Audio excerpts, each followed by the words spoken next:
A quiet life sounds like an option that only the defeated would ever be inclined to praise.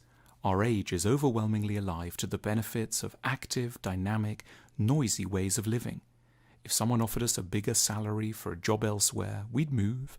If someone showed us a route to fame, we'd take it. If someone invited us to a party, we'd go. These seem like pure, unambiguous gains. Lauding a quiet life has some of the eccentricity of praising rain. Partly that's because the defenders of quiet lives have tended to come from the most implausible sections of the community. Slackers, hippies, the work-shy, the fired, people who seem like they've never had any choice about how to arrange their affairs. A quiet life just seems like something imposed on them by their own ineptitude. And yet, when we examine matters closely, busy lives do often turn out to have certain strikingly high incidental costs that we often ignore. For a start, we have very limited control over our time once we reach a certain position in society. We may be able to shut down a factory in India, and our every word is listened to with trembling respect within our firm. But what we absolutely cannot do is admit that we're also extremely tired and just want to spend the afternoon reading on the sofa. We can no longer express our more spontaneous, imaginative, vulnerable sides. Along the way, we grow strangers to those who love us outside of our wealth and status. Our children see less of us. Our spouses grow bitter. We may own the wealth of continents, but it might have been 10 years at least since we last had the chance to do nothing for a day. The most famous cultural figure in the history of the West was someone very interested in the benefits that can attend quiet lives. In the Gospels, Jesus tells his disciples to take nothing for their journey except a staff, no bread, no bag, no money in their belts, but to wear sandals and not to put on 2 tunics.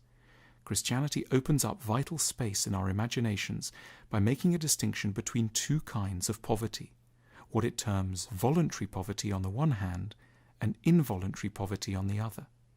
We are at this point in history so fixated on the idea that poverty must always be involuntary and therefore the result of a lack of talent that we can't even imagine that it might be the result of an intelligent and skilled person's free choice based on a rational evaluation of costs and benefits.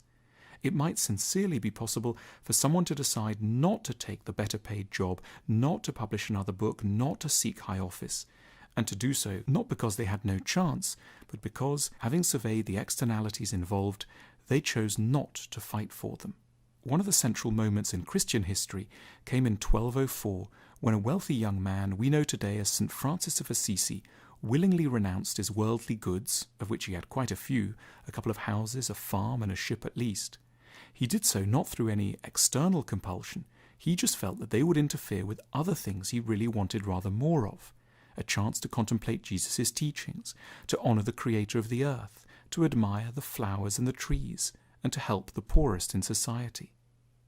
For its part, Chinese culture has been equally reverent towards what it calls the yin-shi, or recluse, someone who chooses to leave behind the busy political and commercial world and live more simply, usually up the side of a mountain in a hut.